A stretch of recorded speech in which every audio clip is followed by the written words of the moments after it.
ఖచ్చితంగా నేను కోరుతా ఉన్నాను.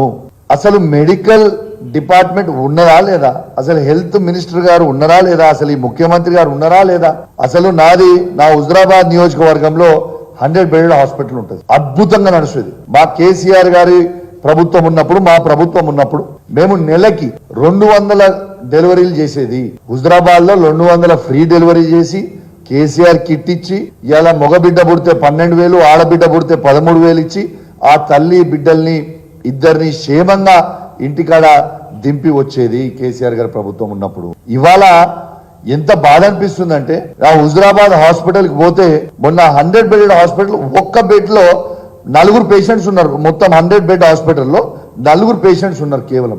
ఎందుకున్నారు అని అంటే, ఇలా కేసీఆర్ గారి ప్రభుత్వం ఉన్నప్పుడు 6 గైనకాలజిస్టులు ఉండే, ఇలా కేవలం ఒక్కరే ఉన్నారు. ఇలా ఆ రోజు 2 జనరల్ సర్జన్లు ఉండే, ఇలా ట్రాన్స్ఫర్ చేసి 0 చేసి, ఇలా 5 అనెస్థిషియాలు ఉండే, ఇలా కేవలం 2 అనెస్థిషియాలు మాత్రమే ఉన్నారు. ఇలా ఈఎన్టీ ఉండే, ఇలా ఈఎన్టీ లేకుండా చేసిండు. ఇలా ఈ పరిస్థితి ఎందుకు తీసుకొని వస్తున్నారని నేను అడుగుతా ఉన్నాను. నా హుజరాబాద్ నియోజకవర్గంలో ప్రజలు చాలా ఇబ్బంది పడతా ఉన్నారు. దయచేసి అర్థం చేసుకోండి. ఆ రోజు గైనకాలజిస్ట్ లో 6 ఉంటే 1కి తీసుకొని వచ్చిండ్రు, ఆర్తో 1 ఉంటే 0కి తీసుకొని వచ్చిండ్రు, జనరల్ సర్జన్స్ 2 ఉంటే 0కి తీసుకొని వచ్చిండ్రు, అనెస్థిషియా 5 ఉంటే 2కి తీసుకొని వచ్చిండ్రు, ఈఎన్టీ 1 ఉంటే 0కి తీసుకొని వచ్చిండ్రు. మరి పేషెంట్స్ ఎట్లా రావాలని నేను అడుగుతా ఉన్నాను. అదే విధంగా మా జమ్మికుంట హాస్పిటల్లో కూడా 70 నుంచి 100 డెలివరీలు ఫ్రీగా చేసేది. ఇలా డెలివరీలు ఫ్రీగా చేసేది. ఇలా జమ్మికుంట హాస్పిటల్లో కూడా గైనకాలజిస్ట్ ని తీసేస్తే ఇలా మొత్తం క్లోజ్ అయింది, 0కి వచ్చింది. చాలా బాధ అనిపిస్తా ఉంది. దయచేసి ప్రభుత్వానికి నా హుజరాబాద్ నియోజకవర్గ ప్రజల పక్షాన మీకు దండం పెట్టి చెప్తున్నాయా, దయచేసి నా మీద కోపం ఉన్నా, కేసీఆర్ గారి మీద కోపం ఉన్నా, కేటీఆర్ గారి మీద కోపం ఉన్నా, హరీష్ రావు గారి మీద కోపం ఉన్నా మా మీద తీర్చుకోండి తప్పితే మా ప్రజల మీద తీసుకోకుండా మీ దండం పెట్టి చెప్తున్నాం.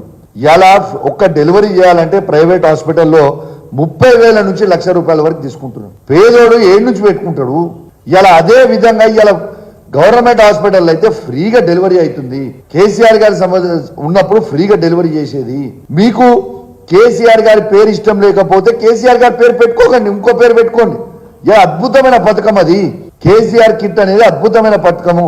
మీరు రాజీవ్ గాంధీ గారి పేరు పెట్టుకుంటారా, ఇందిరమ్మ పేరు పెట్టుకుంటారా, లేకుంటే రేవంత్ రెడ్డి గారి పేరు పెట్టుకుంటారా, పెట్టుకోండి, మాకు అభ్యంతరం లేదు.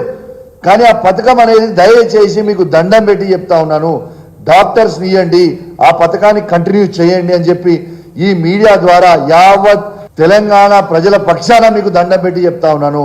ప్రజలని ఇబ్బంది పెట్టకండి.